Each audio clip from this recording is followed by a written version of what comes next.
பட்டப்பகலில் வீட்டில் புகுந்து செயின் பறிக்க முயற்சி. ஆன்லைன் டிரேடிங்கில் பணம் பறிபோனதால் திருட்டில் ஈடுபட்டதாக போலீசில் ஒப்புதல். கொரட்டூர் கிழக்கு நிழல்சாலை பகுதியில் சுதா ஆறுமுகம் தம்பதியினர் வசித்து வருகின்றனர். சுதாவின் கணவர் ஆறுமுகம் உடல்நிலை சரியில்லாமல் இருப்பதால் மனைவி சுதா அவருக்கு உதவியாக வீட்டில் இருந்து வருகிறார்.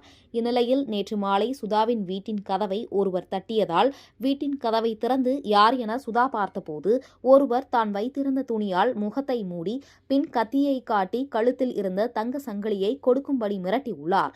மர்ம நபர் கத்தியை காட்டி மிரட்டியதால் அலறி கத்திய சுதாவின் குரலை கேட்டு வீட்டின் அருகே இருந்தவர்கள் விரைந்து வந்ததால் மர்ம நபரை மடக்கி பிடித்து கொரட்டூர் காவல் நிலையத்தில் ஒப்படைத்தனர். காவல்துறையினர் விசாரித்ததில் அவர் திருமுல்லைவாயில் பகுதியைச் சேர்ந்த கமலக்கண்ணன் என்பதும் ஏசி மெக்கானிக் தொழில் செய்து வருவதும் தெரியவந்தது. மேலும் காவல்துறையின் தீவிர விசாரணையில் கமலக்கண்ணன் சமீப காலமாக ஆன்லைன் டிரேடிங் செய்வதற்காக லட்சக்கணக்கான ரூபாயை கடன் வாங்கி இழந்ததும் தெரியவந்தது. கடனை அடைக்க கொள்ளை சம்பவத்தில் ஈடுபட்டதாக போலீசார் விசாரணையில் கமலக்கண்ணன் ஒப்புக்கொண்டார்.